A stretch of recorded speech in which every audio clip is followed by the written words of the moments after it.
तब्बल 29 दिवस भायखळा जेलमध्ये तुरुंगवास भोगणाऱ्या रियाची अखेर रिहाई झाली। सुशांत सिंह राजपूतला ड्रग्ज दिल्याच्या आरोपावरून गेल्या 9 सप्टेंबरला एनसीबीनं रियाला अटक केली होती। रियानं पुढचे 10 दिवस जवळच्या पोलीस स्टेशनमध्ये हजेरी लावावी, पासपोर्ट जमा करावा, परवानगीशिवाय भारताबाहेर प्रवास करू नये आणि मुंबई बाहेर जाताना तपास यंत्रणेला सूचना द्याव्यात अशा अटींवर कोर्टानं जामीन मंजूर केला। रियाला जामीन देताना मुंबई हायकोर्टानं महत्त्वाची निरीक्षणं नोंदवली आहेत। रिया ड्रग्ज डीलर चेनचा भाग नाही। रियाला सर्वात प्रथम कोर्टासमोर हजर केलं तेव्हा एनसीबीनं तिची कोठडी मागितली नव्हती। याचा अर्थ तिच्या चौकशीबाबत एनसीबी समाधानी होती। रियानं एनसीबीला सहकार्य केलं होतं। स्वतःच्या घरात राहणारा सुशांत स्वतःच्या गरजांसाठी खर्च करत होता। रियानं त्याला आश्रय दिला आणि अंमली पदार्थांसाठी पैसे दिल्याचं म्हणता येणार नाही। रियाची गुन्हेगारी पार्श्वभूमीही नाही अशा शब्दांत मुंबई हायकोर्टानं तिला दिलासा दिलाय। सुशांत सिंह राजपूतच्या वडिलांच्या वकिलांनी आज एम्सवर निशाणा साधला। सुशांतचा मृत्यू ही आत्महत्या आहे, हत्या नाही असा रिपोर्ट एम्सनं दिलाय। या रिपोर्टवर सुशांतचे वडील के सिंह यांचे वकील विकास सिंह यांनी जोरदार आक्षेप घेतलाय। सुशांतची हत्या झाली की नाही हे सांगण्याचा अधिकार केवळ सीबीआयला आहे, एम्सला नाही। त्यामुळे एम्सचे प्रमुख सुधीर गुप्ता यांचीही सीबीआयनं चौकशी करायला पाहिजे असं मत त्यांनी व्यक्त केलं। या प्रकरणी सुशांतच्या कुटुंबियांच्या वतीनं त्यांनी सीबीआय डायरेक्टरला पत्र पाठवलंय। या प्रकरणी नव्यानं फॉरेन्सिक टीम नेमावी अशी मागणी पत्रात करण्यात आली आहे। सुसाइड कैसे वो बोल सकते हैं, वो डेथ बाय हैंगिंग बोल सकते हैं। सुसाइड बोल देना मतलब कि वो वर्चुअली सीबीआई का काम भी अपने ऊपर अपने दायरे में मार रहे। एक टीम जो है गठन की जाए जो कि रेप्यूटेड फॉरेंसिक लोग हों पूरे कंट्री के, और उनके टीम से इस पे जल्दी से जल्दी एक रिपोर्ट हमारी मांग है कि सीबीआई द्वारा की। एमपीएससी परीक्षांच्या मुद्द्यावरून राज्यात मोठा पेच निर्माण होण्याची शक्यता आहे। एकीकडे एमपीएससी परीक्षांसाठी विद्यार्थ्यांची तयारी सुरू आहे, तर दुसरीकडे मराठा समाजानं एमपीएससी परीक्षेच्या विरोधात दंड थोपटलेत। एमपीएससीच्या परीक्षा झाल्या तर राज्य सरकारला वाईट परिणाम भोगावे लागतील असा सज्जड इशारा खासदार छत्रपती संभाजीराजे यांनी दिलाय। एमपीएससीची सर्व परीक्षा केंद्र 11 ऑक्टोबरला बंद करणार असल्याचा इशाराही त्यांनी दिलाय। एमपीएससीच्या परीक्षा झाल्या 11 तारखेला तर वाईट परिणाम भोगावे लागतील सरकारला। ही भावना माझी नाही, ही भावना मराठा समाजाची आहे। परीक्षा वाटत के 11 तारखेला तुम्ही सांगा महाराष्ट्र जिथे एमपीएससीचे सेंटर्स असतील ते सगळे बंद होतील, परीक्षा होऊन देणार। कोरोना उद्रेकाच्या सुरुवातीच्या काळात मास्क विक्रीतून खासगी कंपन्यांनी अव्वाच्या सव्वा नफा कमवल्याचं उघडकीस आलंय। N95 मास्क, 3 लेअर मास्क आणि सर्जिकल मास्कच्या किमती मागणी वाढली तशा अव्वाच्या सव्वा वाढवल्या। काही कंपन्यांनी तर 19 रुपयांचा मास्क 135 रुपयांना विकला। या प्रकरणी सरकारनं मास्कच्या दर निश्चितीसाठी नेमलेल्या समितीच्या अहवालातून ही धक्कादायक माहिती समोर आली आहे। आता कंपन्यांच्या नफेखोरीला आळा घालण्यासाठी मास्कचे नवे दर निश्चित करण्यात आले।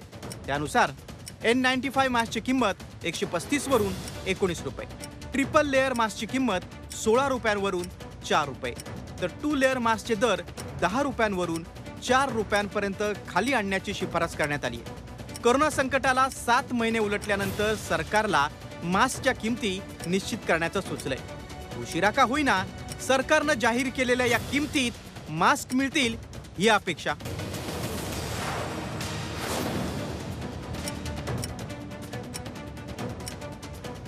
राज्यात अनलॉकिंग नंतर प्रवासावरील बंधनं हळूहळू दूर होत आहेत, पण कोरोनाचा प्रसारही वेगानं होतोय। हे पाहता आता अनेक शहरांमध्ये नो मास्क नो एंट्री सारखे प्रयोग सुरू करण्यात आलेत।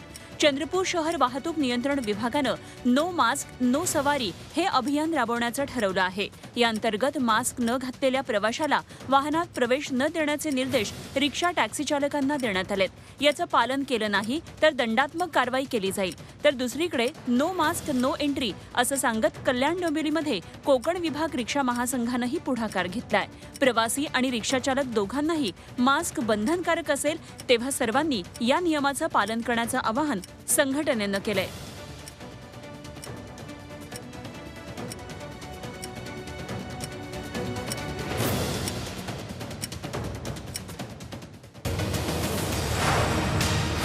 हा आहे ट्रॅम्पोलिन.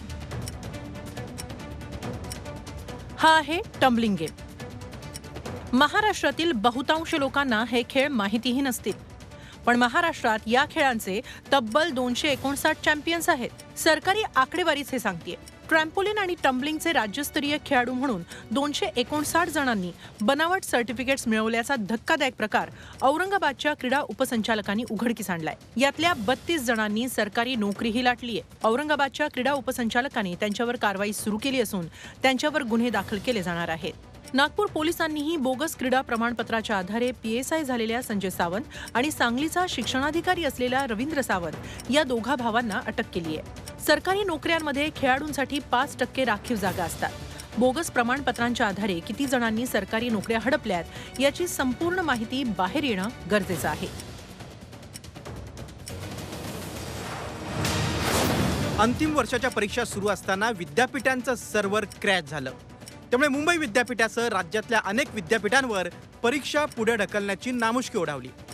परीक्षा होऊच नये म्हणून एका गटानं सायबर हल्ला केल्याचा दावा उच्च व तंत्रशिक्षण मंत्री उदय सामंत यांनी केलाय.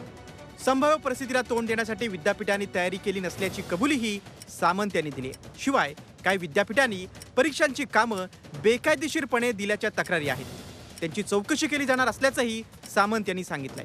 दुसरीकडे एकाही विद्यार्थ्याचं नुकसान होऊ देणार नाही अशी भूमिका सरकारनं घेतली. परीक्षा घेण्याची सरकारची मानसिकताच नव्हती, त्यामुळे या गोंधळाला सरकारच जबाबदार असल्याचा आरोप भाजपनं केलाय. परीक्षांच्या खेळखंडोबाला जुन्या सरकारची धोरणं कारणीभूत असल्याचा आरोप विद्यमान सरकारनं केलाय. परीक्षांच्या या गोंधळावरून आता सत्ताधारी आणि विरोधकांमध्ये जुंपली आहे.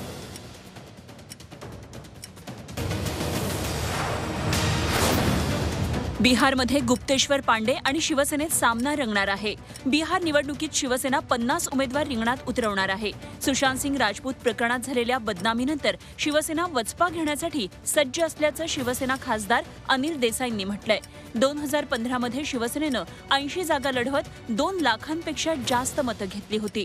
सुशांत सिंग प्रकरणात महाराष्ट्राची बदनामी करणारे बिहारचे माजी पोलीस महासंचालक गुप्तेश्वर पांडेंविरोधातही शिवसैनिक लढणार असल्याचं त्यांनी सांगितलंय.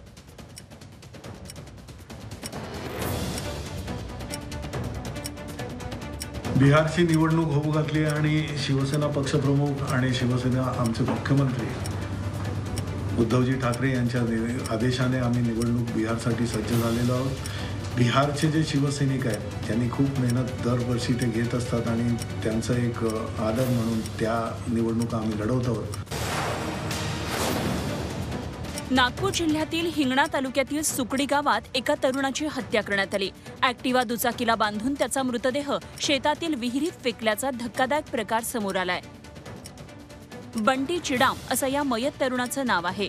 24 वर्षांचा बंटी मंगळवारी दुपारपासून बेपत्ता होता. रात्री उशिरा बंटी बेपत्ता असल्याची तक्रार हिंगणा पोलीस स्टेशनमध्ये देण्यात आली होती. मात्र बुधवारी सकाळी गावातील एका शेतात रक्ताचे डाग आणि कोणाला तरी ओढून विहिरीपर्यंत नेल्याच्या खुणा जमिनीवर दिसल्यानं विहिरीत काहीतरी फेकलं असल्याचा संशय बळावला. पोलिसांच्या उपस्थितीत त्या विहिरीत शोध घेतला असता बंटी चिडामला ॲक्टिवा गाडीसह बांधून विहिरीत फेकल्याचं समोर आलं. या प्रकरणी पोलिसांनी हत्येचा गुन्हा नोंदवत तपास सुरू केलाय.